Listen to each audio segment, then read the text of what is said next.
I'm going to throw it open.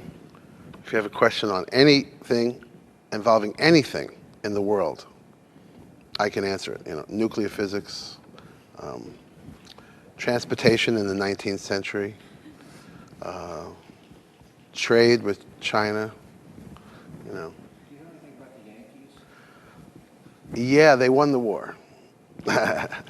Anyway, okay, so you can, if you don't know, you can formulate something you want, or you can, you know, we can just begin. Yes. Inconsistency of performing.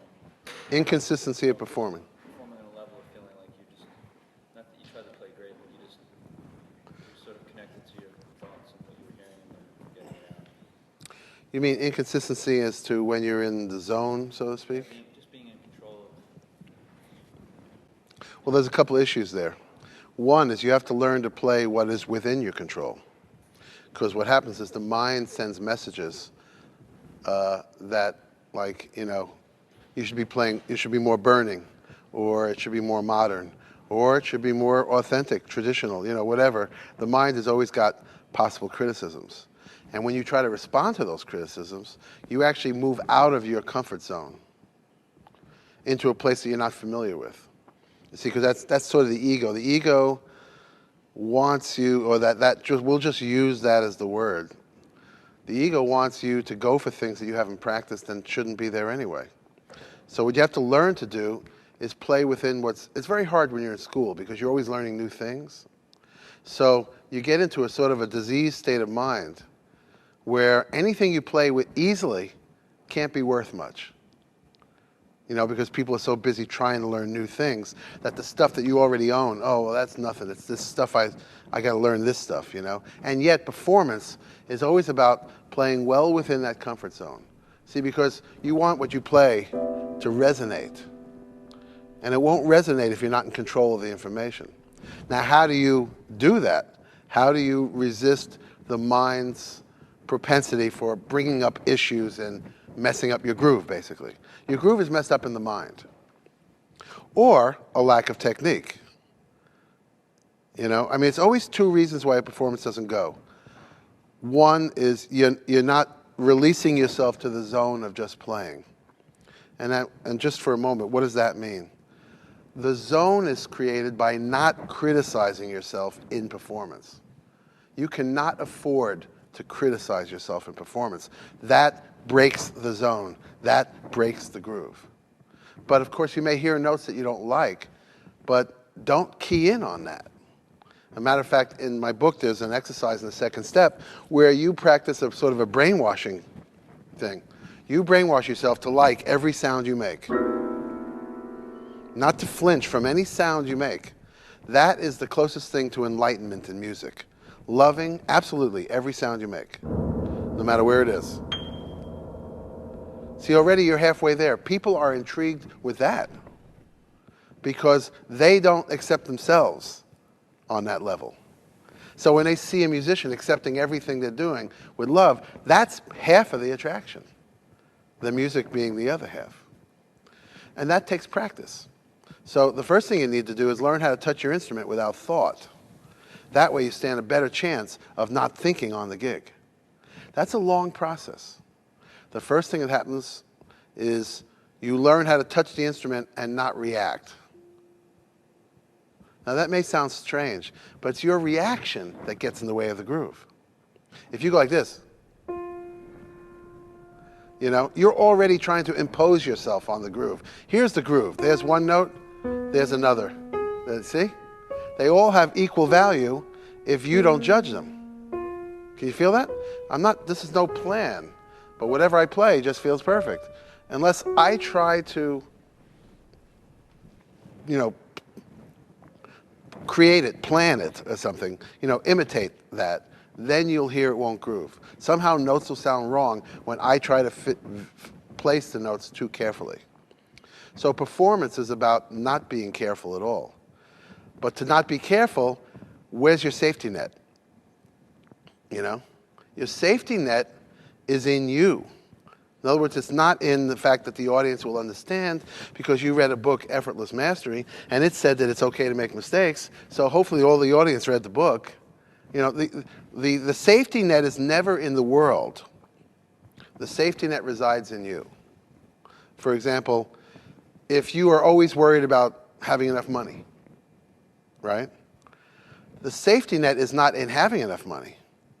Because if you have enough money, the next thing you'll be worried about is losing that money.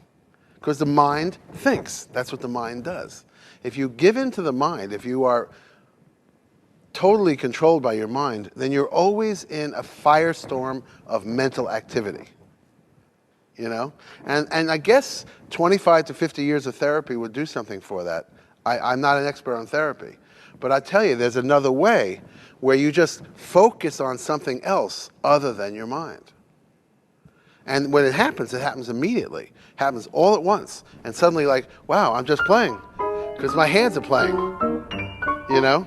And that's always exactly the right stuff. In fact, that's the right formula for living. There is a place for thinking, but it's not in performance. Now, just knowing that is not enough. You need to have a practice so that eventually the trigger of playing the instrument, well, I was about to describe the sequence. First, you learn how to touch your instrument without thinking. Or, I don't know if there's a singer here, making a sound without thinking. Making a sound without thinking, is this a jazz sound? Or is this the right sound? Or is it pretty enough? Or, you know what I mean? The rough thing about school is you're trying to educate yourself, and it's awfully hard not to fall in the hole of always criticizing yourself. Education stimulates criticism, and how to keep learning without falling in a hole of self-criticism so deep that, you know, you can't do anything anymore, you know? And so this is a practice of hearing a sound, not just accepting it, but even aggressively loving it. Now, in the beginning, it's like you have to fake it because you hear a sound and you just don't love it. So from not becoming to becoming, you have to fake it. In other words, if I do this, then before I have a chance to think, I go, that's the most beautiful sound I ever heard. Isn't that, you know? In other words, I convince myself. I don't want to wait and do, you know, can you feel what I was doing? Evaluating this sound. No, I want to jam that frequency by, wow. And actually, doesn't it sound beautiful? See, what happens, I thought so anyway. What happens is what you're aiming for happens after you affirm it. If you're waiting for proof that you sound good, then it's like a dog chasing its tail. You never quite get there. So what you do is you affirm that what you're playing is beautiful, and it becomes beautiful. Because as you accept it, it starts to glow with your own acceptance. So I would actually meet that. This is one of the practices. Learning to touch the instrument without thinking, then learning to love every sound that comes out of the instrument. Then you go to gigs, and it's uneven because you can't ignore your attachments to that gig. You know, you want to sound good. You want the rest of the band to like you. You want the club owner to give you the gig again.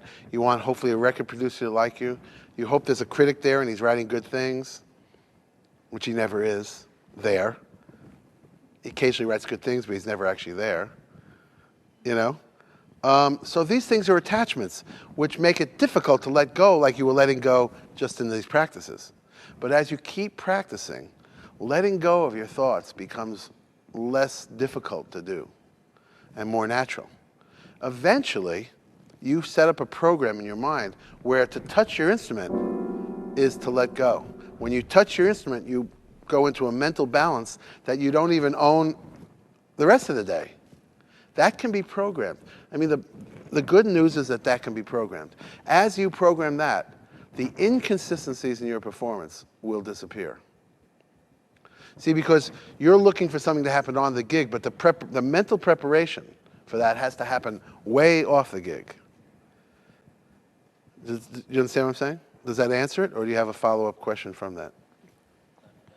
Yeah, that consistency has to be practiced. And it's practiced not by hoping that you're going to play something better, but by loving everything you play. Now, that naturally brings up the question, well, then how do you get better? Because you're going to love everything you play, right? Don't you need to be unsatisfied? You don't need to be unsatisfied in order to be motivated to go beyond that. Because there are two functions in the brain. You know, there's the left brain and the right brain. And I think the left brain is the more intellectual, you know, the side that takes care of business. Practicing is taking care of business. You know, practicing should not be sitting there for an hour just playing and enjoying yourself. That's playing. Practicing is the study of that which you do not know or that which you haven't gotten control of yet. And that's it. Efficient practicing means only dealing with things that you're not comfortable with yet. Not sitting there and playing for an hour. Why sometimes does a practice session start as a practice session and evolves into just playing? Doesn't that happen often? You start with a specific idea, but in a minute you're just playing. Does that ever happen to you? Does that ever happen to you? Okay, thank you for saying yes. No. She said, oh, I'll say yes. What the hell, the video's running, you know. No, I mean, you start with something specific, and that specific thing gets diluted. You start to cover more stuff as you're practicing, and eventually you just start playing tunes. You just start playing them over and over again. The problem with that is in real time, you can never get to any new stuff. You will not upgrade your language in real time. You've got to take spots, and you've got to upgrade through variation. In other words, if there's 2 or 3 chords in a chord progression you don't play well, you go right to those chords. You don't play the tune over and over again. And in those chords, you don't find one way of playing through them, but perhaps 20 ways, 20 good ways. And you get them under your fingers enough so that key or that scale or those changes start to feel more natural. Now, when are you done practicing those changes? The next time you play the tune and there was no more thought in your mind at that point of the tune than there was any other point, then you're done. So you practice things until they bear fruit. If I'm working on a spot of a tune, I will play variations on that, the kind of stuff I wish I could play in real time. That's what you do when you practice. You make models of the music you wish you could play. And of course, it's always going to be beyond where you're at. But if you keep doing that, those models start to sink into your thinking. They become not patterns of music that you play, but patterns of thought. You know? Like learning to play on changes is very tricky, especially for adults, because adults don't have the proper patience that it takes to become natural with something as highly, it's like a new motor skill. As you start as an adult, it's difficult. Not because an adult can't learn a new motor skill, but because an adult is always questioning themselves. How am I doing today? How am I doing tomorrow? I should have learned this by now. You know, an adult is always judging when they should have or should not have learned something. So let's say you've been studying how to play on changes and you go to do a gig and you can't play on the changes. The adult goes, and the ego of the adult says, oh man, I suck. You know, I'll never get this. You know, you make a bunch of grandiose statements that don't help and they're not true. The truth is that you've been practicing playing on changes for, say, 3 months, and it wasn't ready to happen yet. You know, they have a saying in the various programs, you know, AA and all that. They say, don't quit a day before the miracle happens. And that could very well apply to your practicing. If you're trying to learn to play in 5, or you're trying to learn to play in a weird key, or you're trying to learn to play better lines than you play, don't quit a day before the miracle happens. Your mind messes up more than one flow. It messes up the flow of playing, but it also messes up the flow of practicing. There are 2 different flows. The flow of playing is the carte blanche acceptance of everything that's coming through you. No time to judge, no centurions at the gate, so to speak. There's no time for them to gate check everything that's coming through. You just got to let it come through. And the thing that makes it sound good, this sounds like Harold Hill from Music Man, but I swear it's true. The thing that makes it sound good is your love and acceptance of it. How do you think Monk played these notes? You know, whenever, like, what was that? That's impossible. That's all wrong, or it's corny. And it was the most wonderful thing I ever heard in my life. See, the personal power of the musician makes those notes right. I'm not saying that Monk planned to do this to us. He simply didn't have any discretionary powers when he played. I mean, he didn't block anything he was playing. So if he went,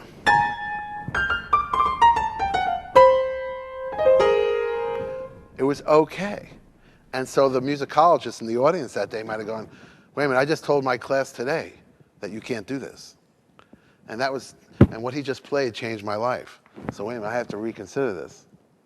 So new theory is made by free souls who play the music, by not having too much respect for the present theory. New stuff is created by people who are genuinely bored with what's happening now and are not afraid to go into those areas. What they have that they never talk about is a blanket acceptance of everything they do. That's how they have the audacity to venture into these other areas. So what breaks the flow of playing is questioning yourself. What breaks the flow of practicing is questioning yourself. But they're different questions. You're asking, how am I doing? Or why haven't I learned to do this yet? You know, questions that tend to break you down, or, you know, or just injecting impatience into the process. If you could practice with the detachment and consistency that you say, brush your teeth. Now think about that. Brush your teeth every day, once or twice a day, or if you're a sax player, maybe after every meal, so you don't get it in the mouthpiece. Although they said Bird had sandwiches and beer in his mouthpiece and didn't seem to hang him up, you know. But think about how you brush your teeth. You don't brush your teeth and say, wow, we're really getting somewhere here. You know, I really feel like I'm getting to a new level of white teeth. You know, you don't think of it progressively. You just do it, and you know you're going to have to do it again. Doesn't matter how it goes. Boy, that was an outstanding toothbrushing session. But you know what? It's not going to change anything. You still got to brush them tonight or the next day, right? If you thought of your practicing like that, you could attain anything you want. It doesn't take talent to upgrade your playing. It takes patience. It really does. We don't give ourselves, again, we don't give ourselves the generosity. If we don't get it in the time we think we should get it, we think we're not going to get it. And that is the genesis of the negative attitude. I'm not going to get this. All that's happened is you haven't gotten it yet. But you see, the ego takes that and it runs with it. Oh, I can't do this. And in fact, every limitation in our life is from these presumptions that aren't true. You know? Like, you know, I can't swing, I'm Danish. Or I'm a woman. I can't really play. I mean, you may not have ever thought that, but subconsciously, it could hold you back. This is a man's world, this jazz thing. You may never have said it out loud, but you may have thought it and then passed on that thought. These thoughts are limiting, and more importantly, they're totally false. The person that doesn't listen to those thoughts, they go very far. So this propensity for thinking breaks the groove of practicing and breaks the groove of playing. There are two different grooves. The practicing is done from the left brain. In other words, you really take stock when you're practicing. What can I do? What can I do? And that's not as easy as it sounds, right? Again, why? Because of your ego. It hurts you to admit something you can't do. Rather than seeing it as an inventory, which will help you figure out what to practice, you look at it as a weakness or proof that you're not really talented. Or, you know, in other words, you make more of it than it is. So if it hurts you to realize that you don't have very good rhythm, let's just say some people here don't have very good rhythm. The way you gloss over that is by remembering one gig where you had good rhythm. And then because of that gig, when someone asks you, how's your rhythm? You go, my rhythm is fine. It's just that all those other gigs were flukes. That one gig, that's really the way I play. See, that's not actually the best way for you to look at it, unless you have to save yourself emotionally. But if you're not attached, then you can look clearly at what you don't do well and what you do well. and then it's easier to upgrade, you know? But if it hurts you to admit that you're not, I mean, this is how I rate myself. Whatever my worst gig is, that's how I play. Whatever my worst gig, things I did wrong, oh man, I lost the time, but it was, you know, could never happen again. It happened because I had a cold. It happened because I didn't get enough sleep last night, you know? It happened because I had a headache. Whatever, you know? No, it happened because you haven't mastered the form. If you mess up the form, it's because you haven't mastered form. If you lose one, it's because you haven't mastered meter. If you can only be rhythmic occasionally, then it's better to say, I'm not rhythmic yet. As long as you don't go into the depression over it. But you say, this means I'm going to practice a lot of rhythm. See, I'm just using rhythm as an example. Because you were honest with yourself, you know what to practice. But if it hurts whenever you realize that you can't do something, then what you're going to do is rationalize. You're going to gloss over subjects because you remember hearing yourself play it well once or twice. So you don't think you need to work on that. And you're going to skip on to something else. Those parts of your game that have not been adequately worked, they will plague you for the rest of your life. They never get better just because you get older. For example, if you have bad time, it's not going to get better unless you admit it and you do certain exercises to work on it. If you're not good with changes, then every tune is going to be like an adventure and not the adventure that you were looking for. So there's some institutional or fundamental things that have to be learned for improvisers. Improvisers have to have an easy, if not effortless, relationship with rhythm, with time, with linear manifestations of chord changes. If that all comes easy, then just throw the music in front of the guy or the woman, and they're just going to play it. You can throw tunes by them, and they're just going to, blah, blah, blah, blah, blah, blah, you know, as soon as they see it. Because the elements of what go into that have been learned. You see what I mean? There's foundational stuff in order to play a tune. And so when you play a tune with difficulty, there may be something in your foundation that's missing. If you have to be honest with yourself to find out what that is. To be honest with yourself, you have to stop taking it as a measure of how valuable you are. You know? The reason this thing gets to be an emotional thing, music, is because we don't just evaluate our playing, we evaluate ourselves.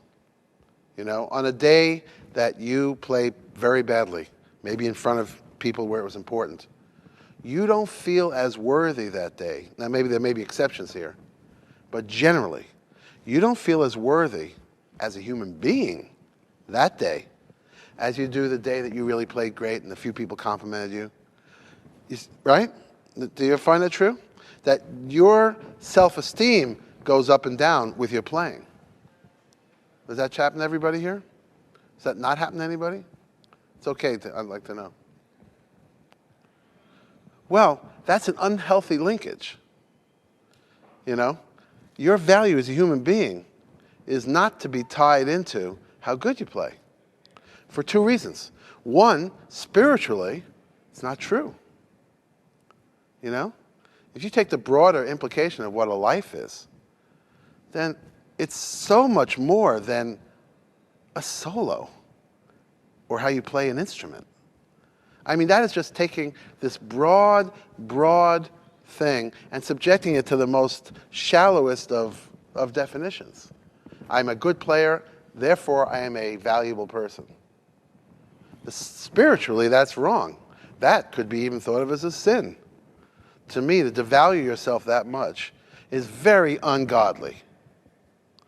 The second reason is you won't play as well.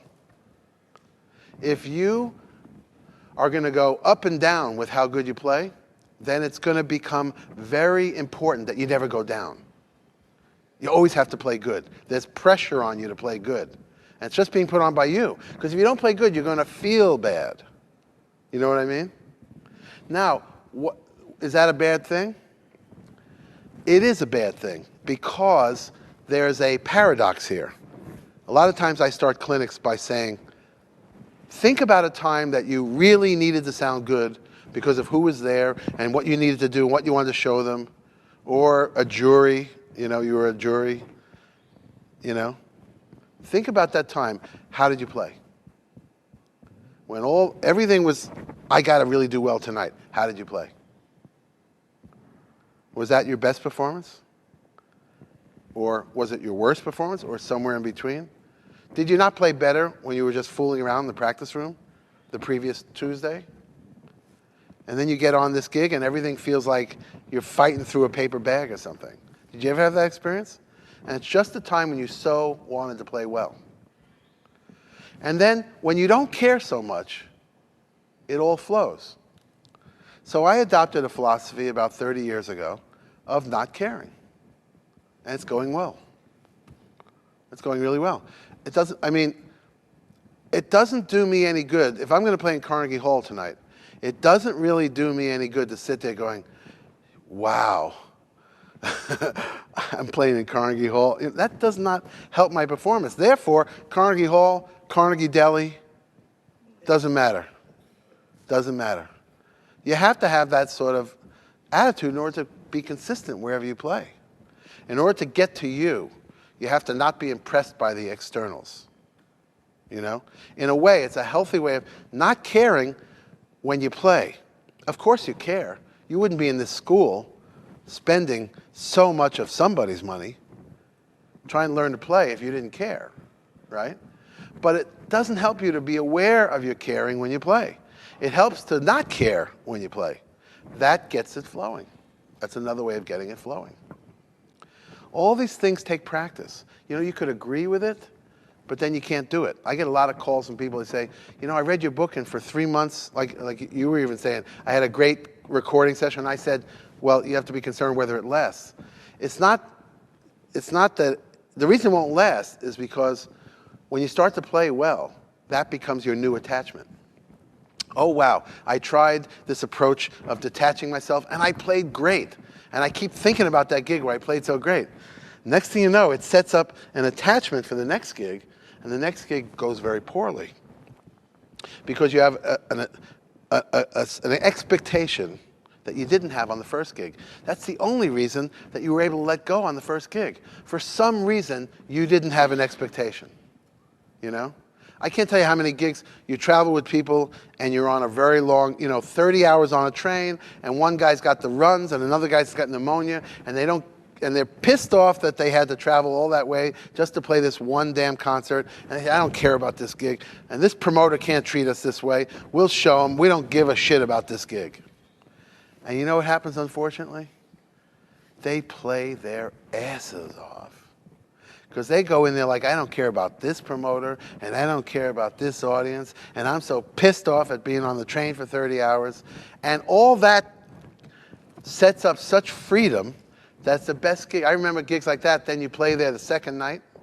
Now you're well rested. You took a shower. You've been in a nice hotel. You've meditated. Whatever. You've had a good meal. And that gig doesn't go as well. So it's a funny paradox that pretty much is endemic to all humans. It's like human nature. Developing that detachment creates a consistency in your performance. Developing a detachment to your practicing creates a consistency in your practicing. See, not saying things to yourself like, wow, I've really got to get better by tomorrow, or next year, or I ain't getting any younger, all these kind of thoughts. They just push the practicing. They put pressure on the practicing. And what does that pressure do? It causes you to practice more things because you want to get better faster. But you see, your concentration should be the thing that decides how much you can practice. You should practice as much as your concentration will allow. If it's one thing that you can examine, but you can examine it so well that you can begin to own it, that will have a better effect on your playing than if you practice 10 things and you run through them because that's your program. But you ever notice you practice that way, but your playing doesn't change? My playing changes all the time. I only practice one thing at a time. I may have 3 or 4 things, but in my mind it's one thing. Until I'm done with that, then there's the next thing. Or I might break it up into 3 sections and do a rhythmic practice and a harmonic practice. But I will not give myself like a program of 12 things to do, and you're just doing well just to get through it. Because you're not getting any better that way. And it's another way that the ego sabotages your practicing, by taking on too big a load. Now, of course, the natural question is, well, I'm in school. I'm getting way too much. That's true everywhere. I almost anticipate that question. How do I discriminate and learn how to fashion a practice that honors me? A practice that I can control, that I can relax and focus on. How do I do that? In school. Well, the answer is that life is never going to arrange itself to make these things easy. You have to leave a little space in your life for your inner practice. You know, meditation is an inner practice, for example. When you do that practice, the world is not going to slow down for you to meditate. You have to stake out 5 minutes, 10 minutes, 20 minutes, half an hour, whatever. It doesn't have to be long. And in that space is where you practice the Zen of practicing. You're connected to what you're working on here, and you don't go there until you get done with this, and then you drift over to here, and you work on that. And you work very, very thorough, with great care, and with great concentration. And how long should you practice? When that practicing starts to get diluted by adding, just by losing your patience, it's better to walk away. Because sometimes you can undo the good work you were doing by practicing something specifically, clearly, clarity. And in all these things, it's the mind and the pressure it puts on your life. Because your life's not good enough. Whatever's going on, it's not enough. That's sort of the pressure it exerts. I'm not a good enough player. Therefore, there's a great pressure on my practicing to improve me. If that pressure helped, then I would advocate it, but it doesn't. It hurts.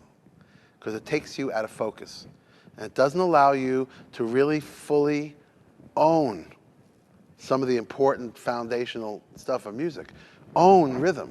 As far as I'm concerned, you should be practicing, I don't even know you're playing, but everybody should be practicing some rhythm thing against time for the rest of their life. Because rhythm can always get better. And the more natural, the more effortless your rhythm becomes, the freer you become over form.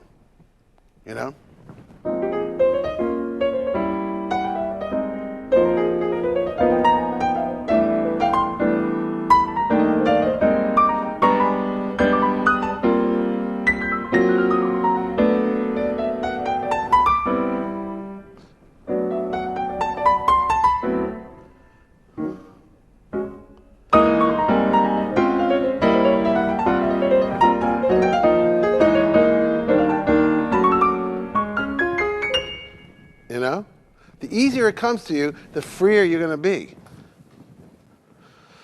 So, that pretty much all came out of your question. Do we have another question that we could work with?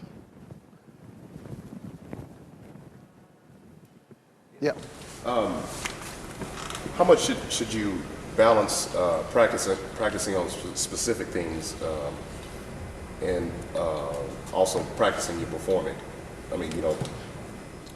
Well, to me, I don't find it good to practice performing because sometimes all my best stuff comes out in the practicing of performing, And I have so many stories of where we were rehearsing the day of and it was going so well and we should have stopped because that night it wasn't as easy as it was. I think the question is about how much playing versus how much practicing. And I think there's no formula. Play anytime you feel like you want to play. And as long as you want to your heart's content. But don't neglect the very focused act of practicing. Playing, get back to that right brain, left brain thing, playing is completely right brain. Now, you're not going to run your life with your right brain because you need to get paid, you need to get places on time, you need to catch subways, whatever you need to do, that's left brain. With your right brain, you're going to be late for everywhere and you're not going to go anywhere. Okay? So you can't do that stuff in right brain. But right brain, when I get on stage, it's all right brain. Yes, yes, yes, yes. Oh, I love that. Yes, yes, more. Do it to me. And that's it. That's the only message I want in my brain until the light goes off. And then I walk off the stage as if it never happened, because I don't want to be attached to that performance, so that the next one can be good too. I don't think it's a question of balance, because one should never not play when one feels like playing. That goes against one's own nature. But a lot of times people who play a lot don't have the patience to practice. They also don't have the method to practice. They don't know what to practice. That is the biggest thing I find with people trying to get better. They just don't know what to practice. So that starts with getting a good diagnosis of how you're playing. Not just criticism, but I mean really a diagnosis. You know, your rhythm could be this. Your lines are very limited to that. Your, sense of the form, and then be given exercises to correct them. A lot of times you do a clinic and there's a great player there, not necessarily a great teacher, but a great player. And he goes, "Oh man, you're not swinging. Next week I want you to swing." Come back, you're still not swinging, man. Yeah, well, don't just criticize. Give somebody an idea what to do about it. That swinging, I don't know what to do about it either, because that's an esoteric idea of swing. But playing on changes, sure there are things you can do. Playing better rhythm, sure there's things you can do. Getting better intonation, there's things you can do. Whatever it is you're trying to do. And don't neglect it. Don't be afraid of it. Look at it as just like brushing your teeth. And then what will happen is you'll get the joy of not boring yourself to death. Because I don't know about you, but when I find myself playing the same things over and over again, I start to wish that I could see something else. And that's what breaks a groove of a performance. Wishing you didn't play that voicing again, for example. But it's better to love that voicing every time you're going to play it, but then take care of it in your practicing. In your practicing, actually investigate another voicing. Then it might just come out. So that's really the answer to that. It's not at all any kind of formula. Just make sure. I mean, actually, it can't just say make sure that you practice consistently, because there's always a pre-step to all this. Make sure that you always play freely and never question yourself. Make sure that you practice absolutely consistently and only focus on things. How do you do that? You need to learn to control your mind. When your mind makes you in a hurry and you're practicing, walk away. Teach your mind. It's like teaching a dog, If the dog says sit and the dog comes over, no, we have a dog that just loves to go out. It's a puppy, loves to go out so much, it's hard to get him to sit once you open the door. Now that's a drag, because if you're walking in with groceries, boom, this dog runs out, This dog's got to sit, you open the door, and when you say go, you say go. Every time he moves, and I didn't tell him to move, I close the door again. Until he realizes that if he doesn't sit, he's not going to get to go out. Well, I would sort of tell you, the musician in you, the same thing. If I am going to be anxious and self-pressuring and self-defeating, I will walk away. Until you see how, I'm looking at you right now, and I see great balance in you right at this moment. And the reason is because you're listening to what I'm saying. I don't mean because of what I'm saying. I mean, you're not thinking about yourself. Whenever you are, that's why television is so attractive. You sit there. What is it? It's a vacation from thinking about yourself. I mean, it's nothing of any value there, but, all the political discourse on the radio and television, nobody gives a shit about that. They just don't want silence. So they think that they're politically concerned, but they're not. They just can't handle silence. It's a lack of being able to control your mind, tame your mind. But when you're interested in something else, you're balanced, because balance is when you get out of the way. So when you're listening to me, you're not thinking about yourself, you're in perfect balance. Just the way you were feeling, that's the way you approach your instrument, and you practice from there. And when that's broken, you walk away. And what happens is the length of time that you can stay that focused grows.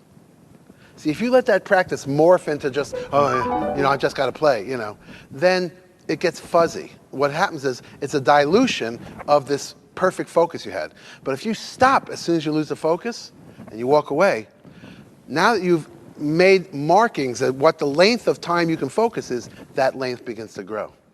Because you don't just dissolve it into broad, general stuff that doesn't make you play better.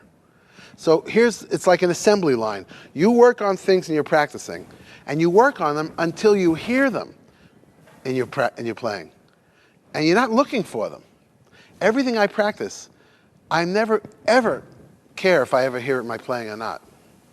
And when it starts to come out, I know that I've been getting somewhere with what I'm practicing. You see what I mean? The playing, if you got it set up right, the playing gives you an idea of how far along you are in a particular study. If you want to, I always use time signatures because it's a very stark example. If you want to be able to play freely in 5, you practice models of ideas in 5. You don't just play, because all that is an inferior way of playing 5. It's playing 5 that counts it out for you. That was okay when American musicians first started to play 5, but that's not going to go anywhere. So you practice the way you wish you could play in 5. How long should you do it? Until somebody calls something in 5, and you feel as free as you did in 4. Each practice is like a journey. Each thing you decide to practice, be prepared to stay with it. Think well of what it is you're going to work on next. And try to make it the thing that you're playing is missing most often. In other words, don't think about playing in 5 when you're not yet making sense in 4. Because 4 is the dominant time signature of Western music. And you can be employed. You could play great in 5 and not play good in 4, and you're not going to play anywhere. Whereas you could play great in 4 and not be able to play 5 at all, and you're going to play everywhere. So to jump to 5, this is just another gross example to give you an idea. Taking things out of sequence will also sabotage your playing. If you're working on 5 and you really haven't achieved anything in 4 yet, then the best you'll get in 5 is the level that you achieved in 4. Do you understand what I just said? You got to create a standard in yourself. So you stay with something until it gets to a very high level of ease. And then every new thing, you compare it to that. Like here. That was very easy. Now you play giant steps in 13, which I'm not about to do. Is it as easy as this? When it is, you can make a career just going around the world playing giant steps in 13. Because people will be amazed at how natural it feels. That's my whole setup. I keep working on increasingly complex things, but they don't come out of the oven until they just spill out of me. That's why people could say, wow, I don't know what that form was, but it all felt so natural. Because I don't reach for something that I don't have yet. That's like the dog with the fable, the dog with the bone in its mouth, and he looks in the water, and he sees the dog with a bone in his mouth, and he drops his bone and jumps in the water. I don't drop something to chase after nothing, which makes me lose my balance. You see what I mean? But I work on creating more somethings in my practicing. Another question? Anybody? Yes? What's a song? What's a song? Yeah. Song is Like- a determined amount of bars. Usually song refers to words, so a chanson, as in chanson. And, Well, in lieu of what you're talking about, like that's something that kind of stays over time. Like, do you access a song, or does the song access you to play it, or? You access a song first. And then as you familiarize yourself with it, you and the song become one. And the most natural thing you could do is play that song. Like for me, I probably have that relationship with Stella by Starlight. I could be on my deathbed there.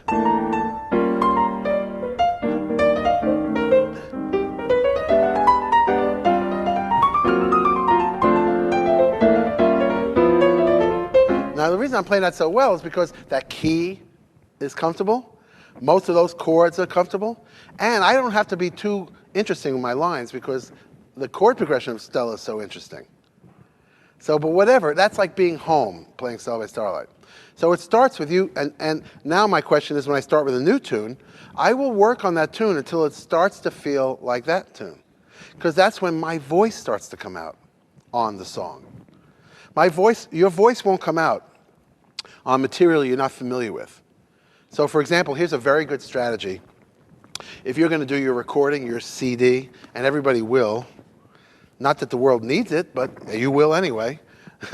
There's already too many damn CDs in the world, but at some point you're going to want to do a CD. It's going to be some kind of validation of all this money that was spent. Okay?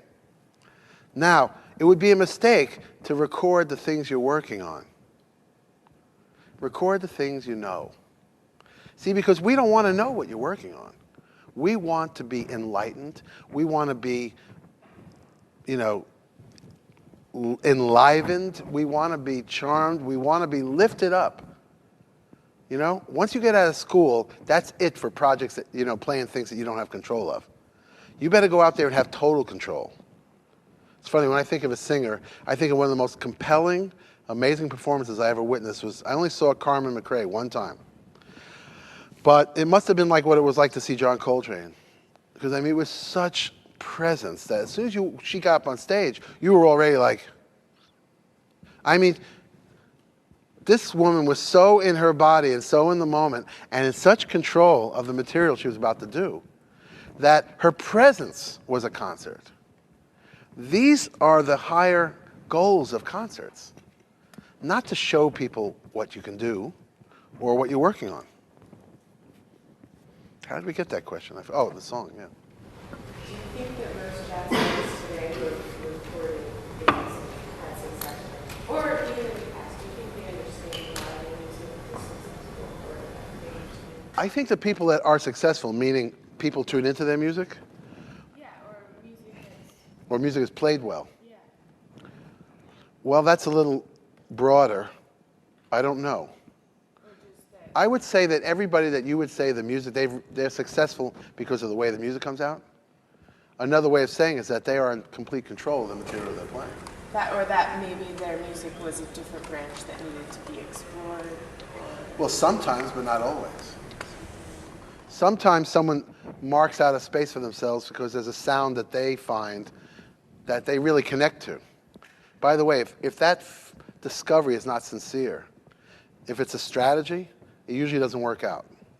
But if it's really what you're attracted to and you find yourself in, if not virgin territory, at least territory that hasn't been too well traveled, that's sometimes how people stake a claim.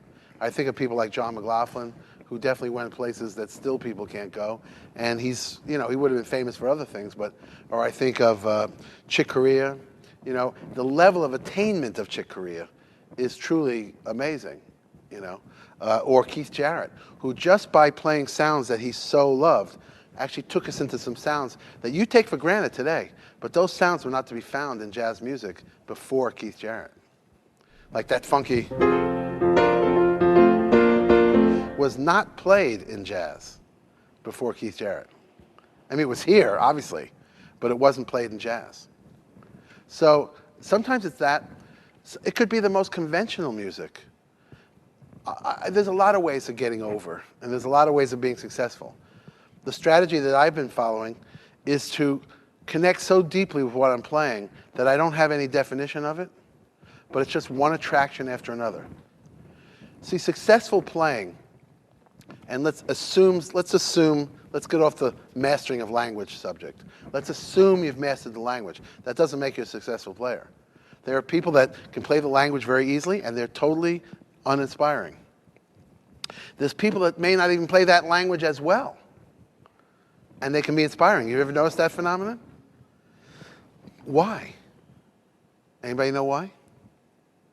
Yeah. What? Passion, yeah. How deeply that person means that particular music is really much more resonant with an audience than how well you play. So that's my strategy. My strategy was, I always noticed that,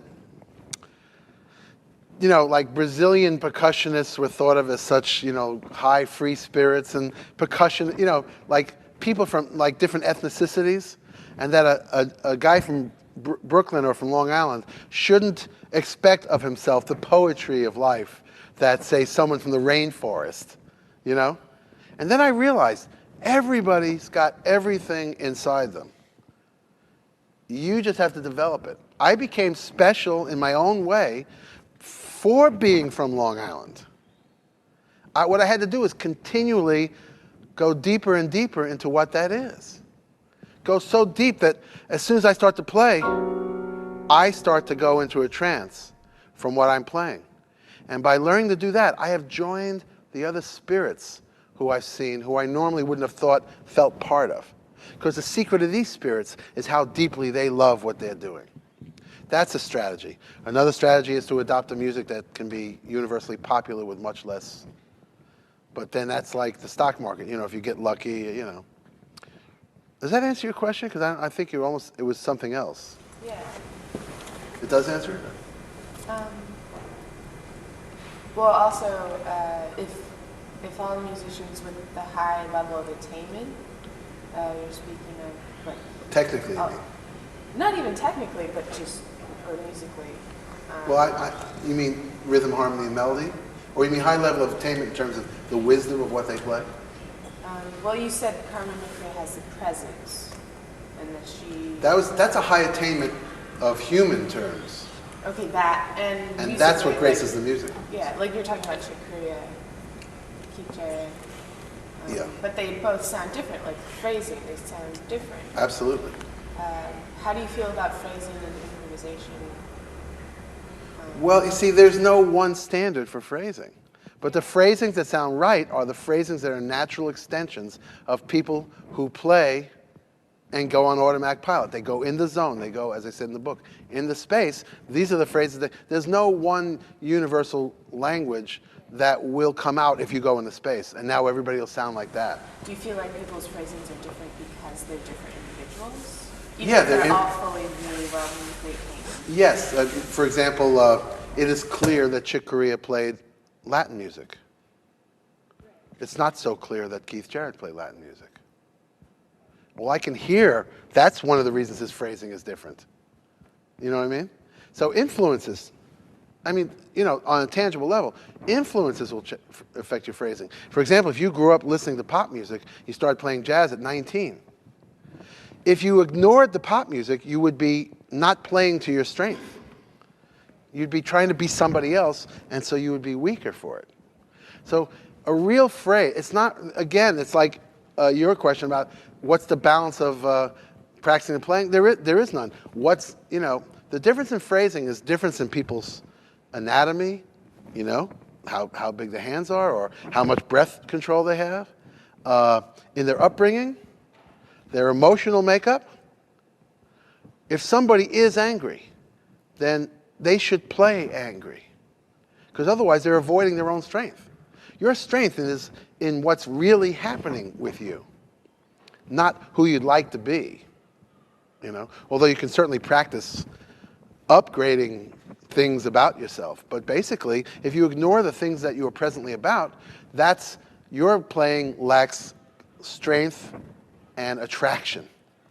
Because we're attracted to people who are not afraid to be who they are.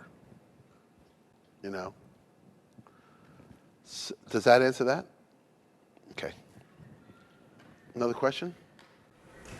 I have a question, but I don't know how to phrase it. Okay. Like while you're practicing, as an individual is practicing in the day-to-day things that are going on. So you're sitting there and you're practicing your scales or whatever.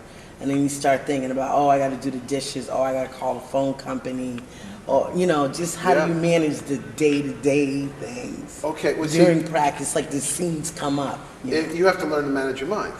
Maybe not, we all, to deal with this present society that we're in, and probably it was never any different from this. For example, we have all this technology now that's supposed to save us time, right? You could be on the plane and you have your whole office with you, or, you can get all these. Now when you travel, you're not away from home, you're not away from your business or your office or anything. And so what have humans done with that? Have they used this upgrade in technology to create more space in their life? No, they used it to get busier. This is what human beings do. They clutter their life. First with thoughts, then with what the thoughts are saying. So you see what you just said, I got to pay the phone bill, I got to do this. Those were first and foremost thoughts. And how does that mess you up? It's true you have to pay the phone bill, but do you have to think about paying the phone bill if you're about to practice? No. That means subdividing what you're doing at what moment. And that takes mental control. So when a person needs to get organized in their life, I always recommend that they start by trying to learn how to organize their thinking. Because you could practice while the coffee's perking. But if a thought you have is that, well, it doesn't do any good unless I practice for at least an hour. Well, if you have that thought, then you're going to miss all these 5 and 10-minute opportunities. I mean, we waste more time. If we borrow 10 minutes from the time we waste, we'll be practicing. All you have to do is not have too much of an agenda in your practicing. Otherwise, you're always waiting for an opportunity to begin in the day. The second thing is, if you could pay that bill at 3 o'clock, you can pay that bill at 4 o'clock. So you say, for this 20 minutes, and it's always good to it's sort of reverse psychology. If you say, I'm going to practice for 2 hours, you don't practice at all, because you're waiting for 2 hours to come up. If you say, I'm going to practice for 5 minutes, you'll practice a lot. And every time you start for 5 minutes, before you know it, it was 45 minutes.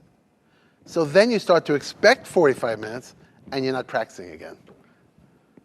This is part of what we do, reverse psychology. So if you start saying, there are many 5-minute opportunities in my life, let me focus what I'm going to practice so much that in 5 minutes I can go to something and start working on it.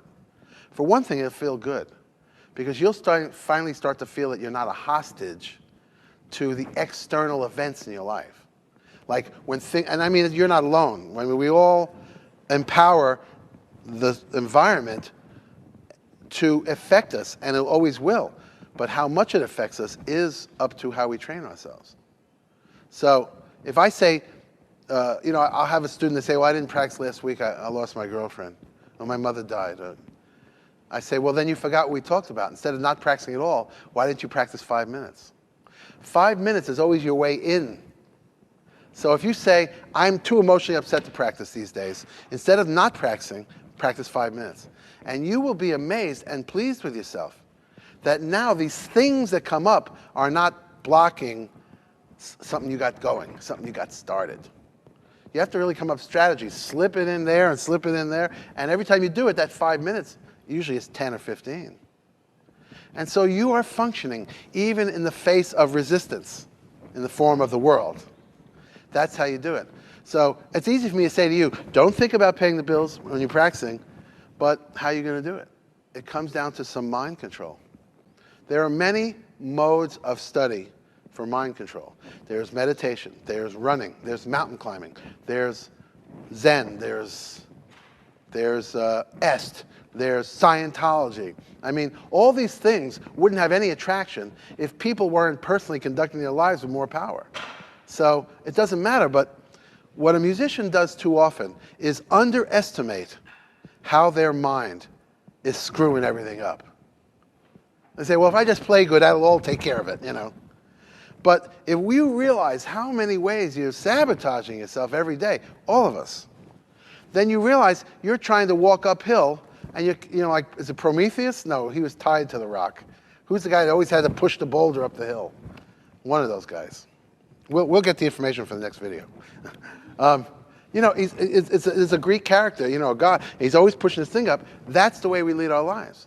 And this bundle is a bundle of thoughts. So how do you feel good right now, in this body, in this moment? It's the absence of thoughts that instantly feels good.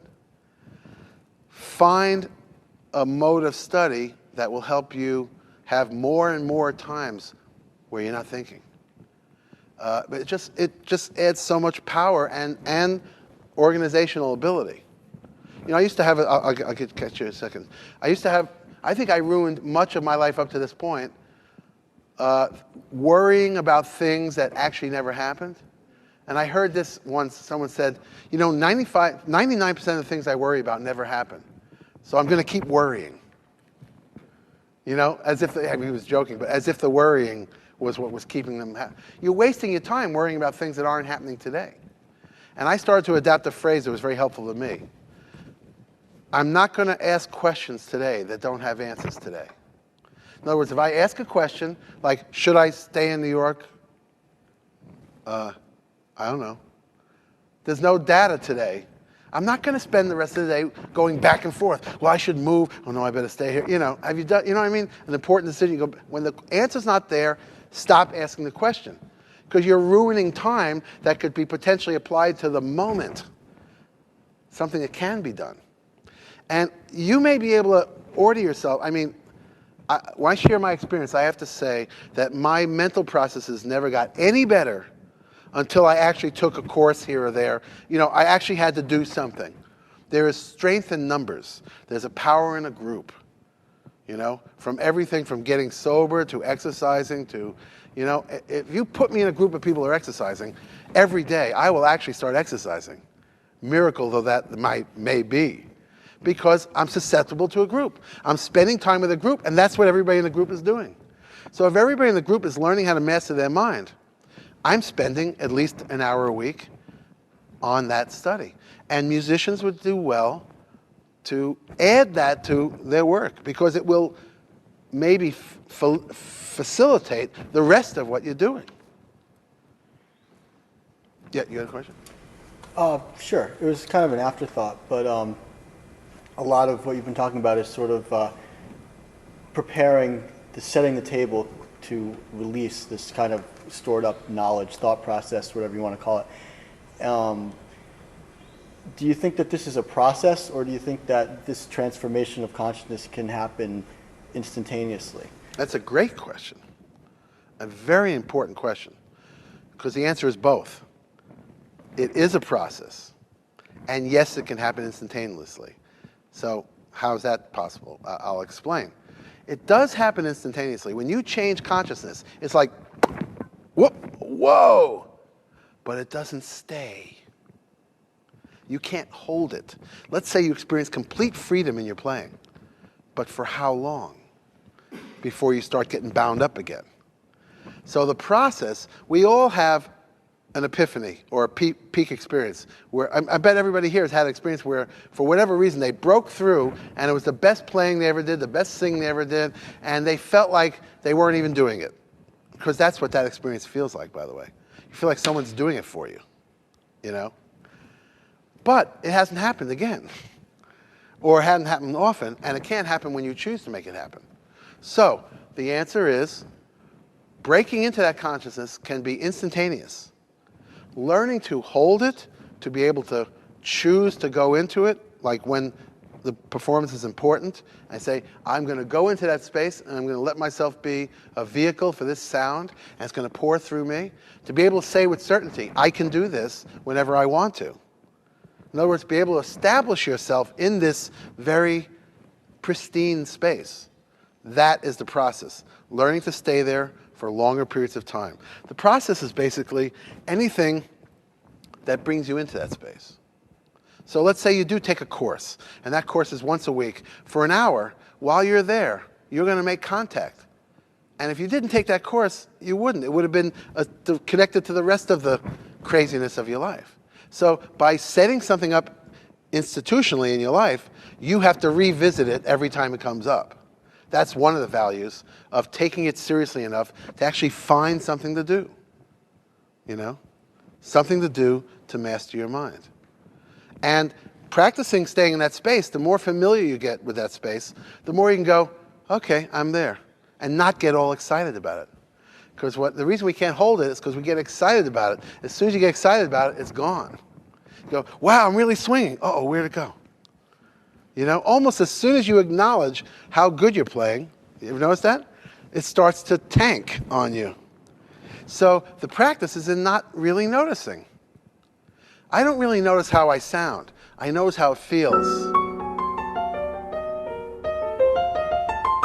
For example, from not judging myself emotionally, I have connected with the world of sensuality.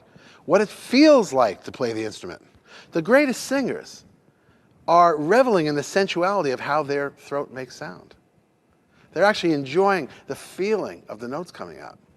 Now, if you're trying to educate, become a more, a musician's singer, like they like to say, which I really say it could happen, but don't aim for it, because you're aiming for something. The musicians are never going to give it up anyway. And then the people don't get you, because you abandoned something for nothing. You abandoned the emotion of the words, you abandoned the bittersweetness of the melody, and you abandoned the sensuality of what it feels like to make sound in order to try to scat sing. Now, if you can, what's that? Or, yeah, or like that, But, sound like. Just to say sound like. Once you try to sound like, you're already away from the natural act. See, this is, above all, it's like I'm pushing buttons.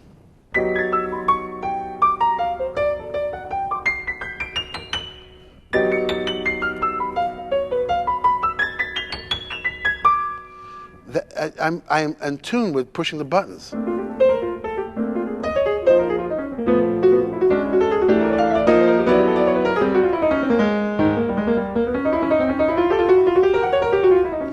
You know what I mean? I'm just feeling that. I'm feeling it sensationally.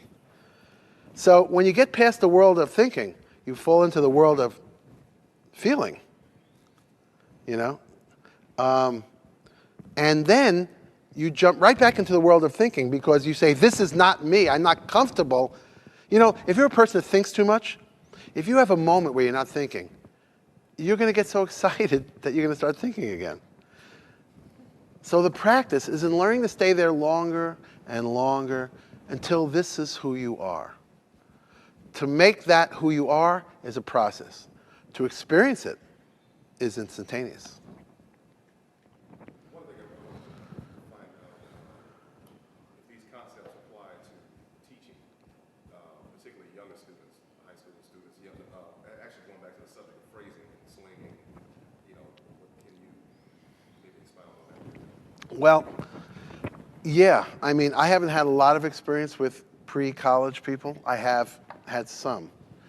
And, you could take it all the way down to little children. The first thing a person learns when they play an instrument is a drag. Trying to learn to read or, and they may never have made that sensual connection with the instrument. Who here had a teacher that said, oh, just fool around? How does that feel? What's it feel like, Immediately they were into, now you have to do this, put it there. Meanwhile, your parents are giving this really inspiring message. Well, you got to practice. So for a kid, playing music feels like homework that they don't get graded on. And what do they need with this? And that's why as soon as they can, they stop. But then they are always sorry they stop. Because they see the gift of music, but they see it in other people. Some people had such a karmic destiny to play music, or whatever you want to call it, that even the educational system couldn't ruin them. And as a result, they became musicians, Now, when you get to high school, I did a high school group one day. It was a hybrid high school and junior high. And I was trying to illustrate to them how to play on changes. So we took one chord, and we said what the scale is. Now I said to this trombone player, now just play any notes from that scale. And he was so timid. See, if you know that scale, and you're not going to change the chord, then the excuse is not, I don't know what to play. You're just afraid to play it. So I said to him, just close your eyes. And you know what? The kid said he had never closed his eyes and played before. Because obviously he's been in band, concert orchestra, concert band. He's been reading music since day one. I said, close your eyes and pick any note from that scale. And the only thing I want to say is play it for sure. Play it definitely, And he started to do that. And I tell you, in the beginning, as a trombone player, he was down in the middle register where you don't have to commit. And once he got this, it was like a sail with the winds. He started playing the upper register and all this stuff on that scale. And then I told the other people, I was just playing a vamp on the one chord. Support him with this lick. Then now support him with that lick. So they went da-da-da, da-da, whatever, And it was a support, but because they were thinking we're supporting him, they just naturally took a dynamic underneath what he was doing. And he felt them supporting him. And when he opened his eyes, he said it was the greatest experience he'd had in his life. So here are the kids in high school already, and he never really had the real experience of music. So I think it's important, and I don't know exactly, there's no patented method to do this, to establish the joy of playing first. Even if you get them in high school. Let's say you get them in high school, they've already been ruined several times over. But they're not irretrievable. In every way, show them the joy of being able to do this and listening to it, And then, if there are issues to be taught, they're going to have so much more energy for learning it, you know? When it comes to phrasing, I don't know what to say about phrasing, because phrasing is, depending on your instrument, it's a natural extension of one's breath. You know? Phrasing is not the same for two different people. You know, you could point out how other people did it, but always try to point to the connection of how their lives led to that. You know? Look, he was this kind of person, so when he put the horn in his mouth, it was an extension of that, you know? I think that's what's important about the biography, not where they studied and what year they wrote this piece and what year they died, but what kind of personality did they have? What were their tendencies? And then you listen to their music, realizing that that was the sound of that personality. I just think, and the other quick answer to every teacher is learn this deep connection yourself. And then all you have to do is walk into the room, and it's just going to happen. If you embody that liberation, music is a liberating factor. I mean, it's a liberating thing. The reason we don't think it is because you have to learn forms in order to be liberated. It's like yoga. Yoga, you do these twisting things, but the idea is to create a liberation. While you're in the most pretzel-like shape, you're actually breathing.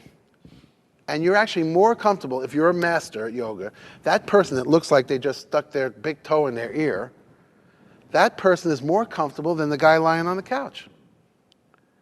Liberation through form is such a great attainment that it's the greatest feeling of liberation. I once heard a Rebbe, a Hasidic rabbi, say the problem with the 60s was everybody wanted freedom from, not freedom to. That's beautiful. That says it all, you know? In other words, people, you know, dropped out to be free. And, well, I don't have to do that. My parents did that, but that's square, you know? And so what they did was they dropped out from everything. And what they found there was decadence and boredom. You want to be free by mastering the form and learning that on that level, you can do no wrong. Every instinct you have is right there in that form. That kind of freedom, is that important? It's a game.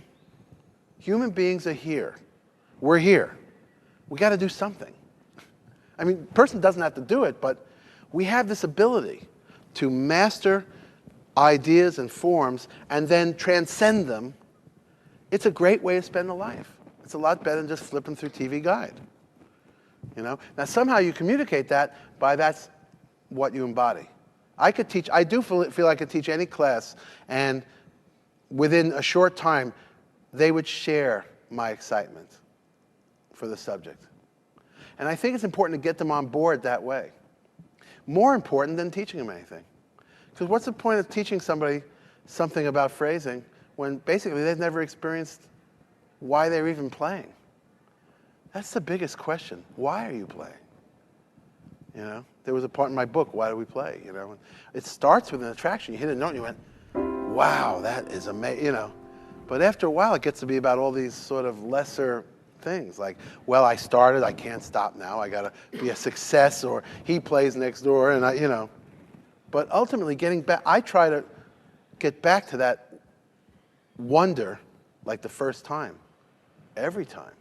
I just get engrossed in something, and I say, it's better than anything else I do. So I mean, I guess I would work on them seeing first. You know, have that vision of what music really is. So I guess my class would be purely philosophic until I felt like they caught the bug. Listening, yeah. Yeah, no, I mean, yeah, but some may still not get it. Maybe it's what you explain. I had a teacher, I never liked opera, but in junior high school, I had a teacher who loved opera. And he put this one opera, I can still remember all the arias, Il Trovatore. In fact, the only opera I can remember the name to. Because this guy put the record on, and he acted all the parts, and went like that. He was so into it that we were enthralled. And then we went to see Il Trovatore. And for one opera, for 1 year in my life, I loved opera.